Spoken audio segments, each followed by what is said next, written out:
आज हम पढ़ेंगे क्लास 10th चैप्टर 8 ट्रिग्नोमेट्री। अब हम समझेंगे ट्रिग्नोमेट्री होता क्या है। तो ट्रिग्नोमेट्री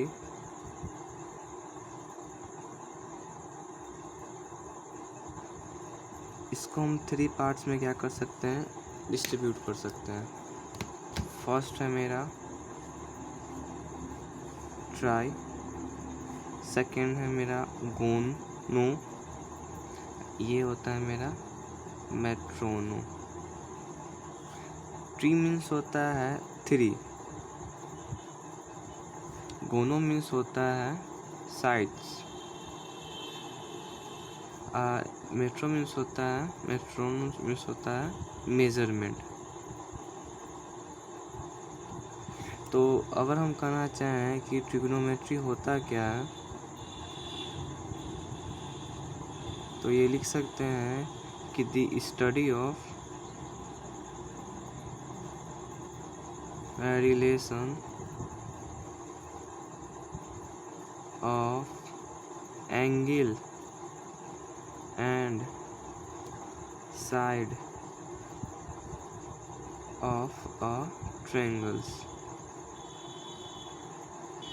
इसका मतलब कि ट्रिग्नोमेट्री क्या होता है, तो ट्रायंगल के एंगल और साइड का स्टडी होता है। अब हम पढ़ेंगे ट्रिग्नोमेट्रिकल रेशियोज के बारे में।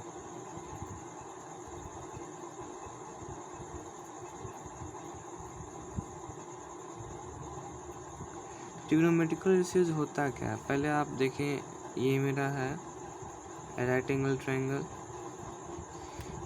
ये ABC है। राइट एंगल में क्या होता है कि वन साइड जो होता है वो 90 डिग्री का होता है। 90 डिग्री वाले के ठीक सामने यानी कि सबसे बड़ा जो साइड होता है उसको हम बोलते हैं हाइपोटेन्यूस, और जो ये इसको बोलते हैं हम परपेंडिकुलर, ये होता है बेस। अब कन्फ्यूजन क्या होता है बच्चों को परपेंडिकुलर और बेस में। देखो, जो एंगल मेरा रेफरेंस में होता है, मतलब जो एंगल मेरा लेके चलते हैं उसके ठीक सामने वाले को हम परपेंडिकुलर बोलते हैं, और जहाँ मेरा 90 डिग्री और ये एंगल होता है उसके नीचे वाले को हम बेस बोलते हैं। तो अब ट्रिग्नोमेट्रिकल रेशियोज होता है क्या है, तो ये 6 तरह के रेशियोज होते हैं। मतलब देखो, ये जो साइड है और ये जो साइड है और ये तीनों साइड का कितना रेशियो बन सकता है दो के पेयर में। तो अगर हम लेना चाहें, मान लो हम लिए P/B लिए, चाहे हम लिए P/H लिए, या लिए इसको हम P/H ले लेते हैं, इसको B/H ले लेते हैं, और ये P/ मेरा B हो गया,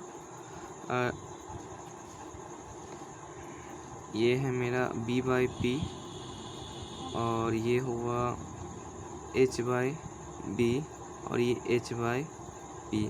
आप देख रहे हैं कि ये जो 6 हैं, इसके अलावा मेरे पास एक भी इससे ज़्यादा मेरे पास एक भी रेशियो बनने वाला नहीं है। PB हो गया, PH हो गया, PB हो गया, PB हो गया, HP हो गया, HP हो गया, चाहे BP हो गया। इसके अलावा और कोई पॉसिबिलिटीज़ नहीं है बनने का। तो इसी रेशियो को हम क्या करते हैं, इसी के रेशियो को हम एक नाम देते हैं, एक नाम के रूप में फॉर्म करते हैं। जैसे कि P/H को हम बोलते हैं साइन,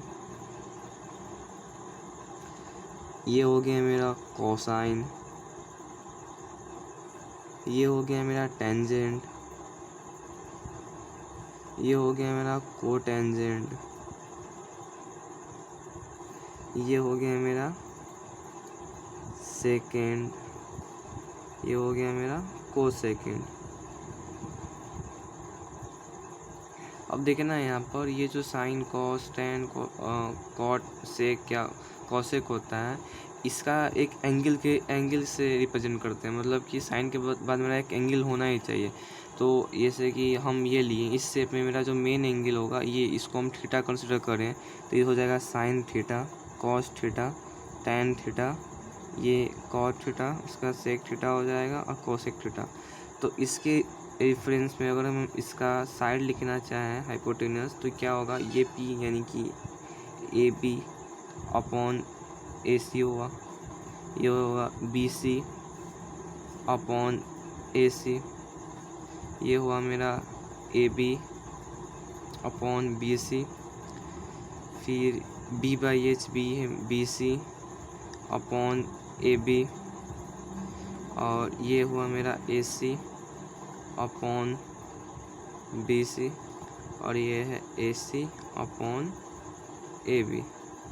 तो इसे बोलते हैं हम ट्रिग्नोमेट्रिकल रेशियो। जिस 6 तरह के होते हैं, इसे शॉर्ट में साइन, इसे कॉस, इसे टैन, इसे कॉट, इसे सेक, इसे कॉसेक से पढ़ते हैं। अब देखो इसका एक सिंपल सा ट्रिक है याद करने का, बहुत फेमस ट्रिक है लेकिन समझना है। देखो जैसे कि हम लिखते हैं साइन, ये हो गया कॉस, ये हो गया टैन। तो इसके लिए याद क्या करना है, साइन कॉस टेन में हम लिखते हैं P B H, P B P, और ये हो जाएगा H H B। तो याद रखना है, इसका सिंपल ट्रिक है पंडित बद्री प्रसाद हर हर बोल, पंडित बद्री प्रसाद हर हर बोल। तो इस ऐसे करके आप याद कर सकते हैं, ये साइन के लिए, ये कॉस के लिए और ये टेन के लिए। पंडित बद्री प्रसाद हर हर बोल करके आप इसको सिंपली याद कर सकते हैं। एक सिंपल ट्रिक है और आप क्वेश्चन सॉल्व करने के लिए ये आपको याद होना बहुत ज़रूरी है। सिंपल है, साइन का P/H, कॉस का B/H, टैन का P/B, कॉट का B/P, सेक का H/B और कॉसेक का H/P। अब देखिए सिंपल, आपको अगर याद करना है तो एक सिंपल ट्रिक समझ लेना है कि जो साइन का जो उल्टा होता है कॉसेक होता है, यानी कि अगर P/H है तो H/P मेरा क्या होगा, कॉसेक होगा। वैसे अगर कॉस का देखें तो कॉस का B/H है, तो इसका जो सेम उल्टा जो है मेरा H/B है, ठीक है।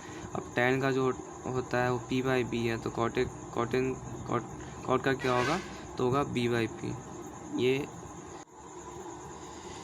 अब हम पढ़ेंगे कुछ बेसिक फार्मूलाज। जैसे कि अगर हम बात करें टैन के लिए, तो tan theta is equal to, ये होता है साइन थीटा अपॉन में कॉस थीटा। या जैसे कि आप जानते हो साइन का होता है P/H, कॉस का होता है B/H। तो S से H कटा तो मेरा बचा क्या, P/B। तो आप जानते हो P/B किसका होता है, टैन का होता है। तो ये भी फॉर्मूला होता है कि जो टैन थीटा होता है वो इक्वल होता है साइन अपॉन कॉस के। इसी तरह से जो कॉट होता है, क्योंकि आप पता है कॉट जो होता है टैन का रेसिप्रोकल होता है, तो ये होता है कॉस थीटा अपॉन में साइन थीटा। कॉस का आप जानते हो B/H होता है और इसका P/H होता है। S से S कट के मेरा आता है B/P, अब B/B मेरा कॉट का फॉर्मूला होता है। इस तरह से एक और होता है, मान लो अगर हम कहें साइन के लिए, तो साइन थीटा जो होता है वो रेसिप्रोकल होता है किसका, 1 अपॉन कॉसेक थीटा। या अगर हम कहें कि कॉसेक थीटा जो होता है किसके इक्वल होता है, तो 1 अपॉन साइन थीटा का।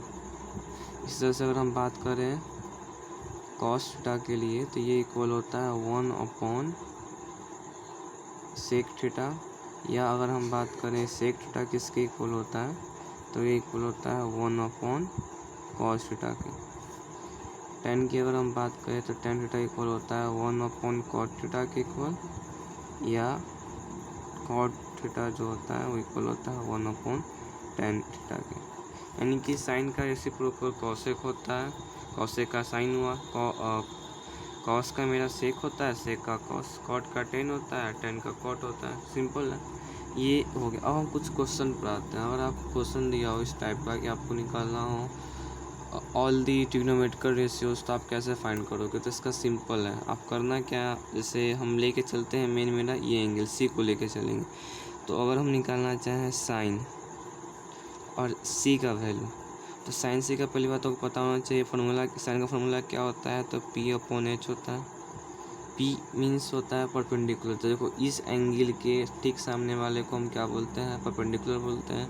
तो ये हो गया मेरा AB अपॉन में H क्या होता है, तो सबसे बड़ा H में आपको कोई दिक्कत नहीं होगा, मेन कन्फ्यूजन होता है B और P के लिए। तो ये तो मेरा होना है AC। तो सिंपल आप लिख सकते हो P मेरा 5 है और ये मेरा 13 है, यानी 5/13।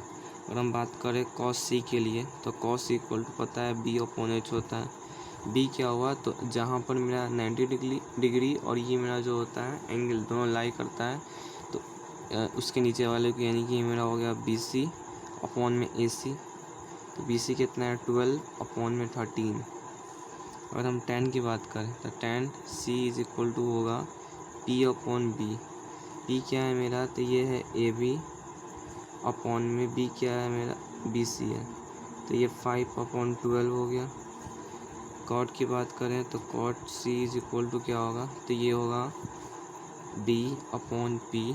या बात करें B क्या होता है मेरा, BC/P है मेरा AB, तो ये इक्वल होगा किसके, 12/5 पे। अगर हम बात करें सेक का तो सेक C इज इक्वल टू होता है H/B। H क्या है मेरा, AC है, B क्या है मेरा, BC है, तो ये 13/12 हो गया। और अगर हम बात करें कोसेक का तो ये होगा मेरा H/P, या इसको लिख सकते हैं हम AC/AB, यानी कि 13/5। अब इसमें जैसे कि कुछ हम बेसिक अंतर बताते हैं। अगर हम बात करें कि अगर मेरा tan C है और हम tan A लें, दोनों में अंतर क्या है ये समझो। अगर tan C की बात करें तो tan C मीन्स होता है कि P/B होता है, पहली बात तो ये। तो tan C में P क्या होगा मेरा 5 होगा और ये क्या होगा 12 हो गया। अगर हम बात करें cot A की तो ये क्या होगा, tan A की तो ये क्या होगा, तो ये होगा P/B मिस्टेक P/B। इसमें P कितना है मेरा, देखो ये अगर हम A लिए, A के ठीक सामने वाले को हम परपेंडिकुलर बोलते हैं, तो ये 12 हो गया। और जो नीचे होता है जहाँ दोनों एंगल लाई करता है उसको हम बोलते हैं बेस, यानी ये मेरा 5 हो गया। अगर हम यही पर हम लिए होते हैं कॉट A का वैल्यू, तब अब देखो ये होता है B/P। B का वैल्यू क्या होगा, देखो जहाँ B का वैल्यू होगा जहाँ पर दोनों लाई करते हैं, यानी कि 5, और इसके ठीक सामने वाला एंगल यानी कि 12। अब देखो तो आप देख रहे होगे जो tan C का वैल्यू है कॉट A के इक्वल आ रहा है, सिंपल। तो यही एंगल के डिफरेंस से एंगल को अगर आप चेंज करते हो उसका वैल्यू में चेंज हो सकता है या सेम भी हो सकता है। तो ये कुछ प्रॉपर्टीज होते हैं, ठीक है। अब हम कुछ NCERT का क्वेश्चन लेंगे, चलो। अब हम चलते हैं एक्सरसाइज 8.1 के क्वेश्चन नंबर फर्स्ट में। कहता है in triangle ABC right angle of at B। तो देखो पहली बात तो हम एक ट्रायंगल ड्रॉ करते हैं। ये क्या है मेरा, राइट एंगल ट्रायंगल है। इसमें राइट एंगल कौन है मेरा, तो B है। तो इन ट्रायंगल ABC ये B है, ये A है और ये C है। Right angle at B, AB is 24। AB कितना है, 24 सेंटीमीटर है, और BC कितना है हमारा 7 सेंटीमीटर है, ठीक। अब हम क्या करेंगे, हमको निकालना है इसमें इसका गिवन वैल्यू। तो आप जानते हो साइन का क्या होता है, तो ये परपेंडिकुलर साइन A का, तो साइन A का अगर हम ले तो ये परपेंडिकुलर अपन हाइपोटेनस। तो हमको किसी भी रूप में हमको ये हाइपोटेनस लाना होगा। तो हम क्या करेंगे, तो पहले हम इसको सॉल्यूशन करते हैं। तो गिवन क्या दिया है हमको ये दिया हुआ है AB is equal to 24, BC is equal to 7 centimetre. अच्छा आप पढ़े होंगे पाइथागोरस थ्योरम में कि किसी राइट एंगल ट्रायंगल में अगर परपेंडिकुलर और बेस होता है तो और हाइपोटेनस होता है, तो तीनों का एक रिलेशन होता है। क्या होता है, तो H² इज इक्वल टू होता है PA² प्लस में BA², या H इज इक्वल टू क्या होता है PA² प्लस में BA²। तो ये H is equal to P मेरा कितना है 24 का स्क्वायर हो गया, प्लस में B कितना है मेरा 7 का स्क्वायर। तो H इज इक्वल टू ये 24 का स्क्वायर कितना होता है, तो 576 होता है, अब प्लस में मेरा 49 हो गया। इसको अगर आप ऐड करोगे तो ये H इज इक्वल टू होता है 625, और 625 का जो स्क्वायर रूट होता है वो 25 होता है। अब हम निकालना चाहें, फर्स्ट में क्या दिया है हमको, निकालना है साइन A का वैल्यू। तो साइन A बराबर आप जानते हो क्या होता है, तो ये P/H होता है। अब साइन A लेके चलना है, तो पहली बात तो ये मेरा A हुआ। अब इस A के सामने वाले को परपेंडिकुलर बोलते हैं, यानी कि 7, और सबसे बड़ा यानी कि हाइपोटेनस ये कितना है मेरा 25 जो भी आया। अब हम लें कॉस A बराबर होता है B/H। B कितना है मेरा, तो जहाँ पर ये दोनों एंगल लाई करता है उसके ठीक नीचे वाले को बेस बोलते हैं कि 24/25। अब सेकंड नंबर पूछ रहा है हमसे साइन सी। तो साइन सी, तो ये मेरा एंगल सी लेते हैं। तो साइन सी के एंगल के ठीक सामने वाले को हम परपेंडिकुलर बोलते हैं। तो पी बाई एच में पी जो होगा वो 24 होगा और एच कितना होगा 25। अगर हम कॉस ए की बात लें, कॉस सी की बात करें तो ये होगा बी अपॉन एच। बी कितना होता है तो दोनों एंगल, तो ये 7/25। यहाँ तक खत्म हमारा। अब देखना है क्वेश्चन नंबर सेकंड में। क्वेश्चन नंबर सेकंड में क्या कर रहा है कि इन फिगर 8 ये है मेरा 8.13 है, ठीक है। इसमें कह रहा है कि tan p minus cot R का वैल्यू निकालना है। तो सबसे पहले हमको जो गिवन दिया हुआ लिखते हैं, और गिवन दिया हुआ है, गिवन है मेरा p q is equal to दे दिया है 12 सेंटीमीटर और पी आर जो दे दिया है वो दे दिया है 13 सेंटीमीटर। हमको निकालना है क्या है, क्यू आर निकालना है। क्यू आर क्या होगा, तो आप जानते हो पाइथागोरस थ्योरम से वी नो डैट कि जो एच स्क्वायर होता है वो इक्वल टू होता है पी ए स्क्वायर प्लस में बी ए स्क्वायर। अगर बी को हम यही छोड़े तो ये हो सकता है H square minus P A square is equal to B A square. ये मेरा प्लस में जो पी ए स्क्वायर तो इधर आके माइनस में हो गया, ये बराबर बी ए स्क्वायर। तो बी इक्वल टू हो सकता है रूट में एच स्क्वायर माइनस में पी ए स्क्वायर, ठीक। अब b is equal to H हम लेते हैं, एच मेरा कितना है तो सबसे बड़ा 13 है, 13 का स्क्वायर हो गया, माइनस में b मेरा 12 का स्क्वायर हो गया। 13 का स्क्वायर होता है 169 माइनस में 144। ओहो, तो इज इक्वल टू रूट में 25, ये आ गया मेरे 5 के इक्वल। अब हम क्या करते हैं, हमको दिया हुआ है फाइंड करना है tan p minus cot R का वैल्यू। अब tan p आप जानते हो, tan p मतलब होता है इस p के रिफरेंस में। अब tan का वैल्यू होता है p बाई b और कॉट का वैल्यू होता है माइनस में, कॉट का वैल्यू होता है b बाई p। p देखना है हमको, तो इसके ठीक सामने वाले को हम p बोलते हैं। तो ये मेरा भी कितना है 5 आया है, तो ये 5 अपॉन में b कितना होगा मेरा, तो ये 15 होगा 12 होगा। अब माइनस में अगर हम लेके चलें कॉट आर का, तब इसको अगर हम लेके चलेंगे तो b कितना है मेरा 5 है, क्योंकि दोनों साइड एंगल जहाँ होता है उस साइड को बोलते हैं बेस, इसके ठीक सामने वाले को बोलते हैं हम परपेंडिकुलर। तो ये मेरा 12 हो जाएगा। आप देख रहे हैं दोनों सेम है तो दोनों कट जाएगा, तो बचा कितना मेरा 0। तो 0 इज आंसर क्वेश्चन नंबर 2 का।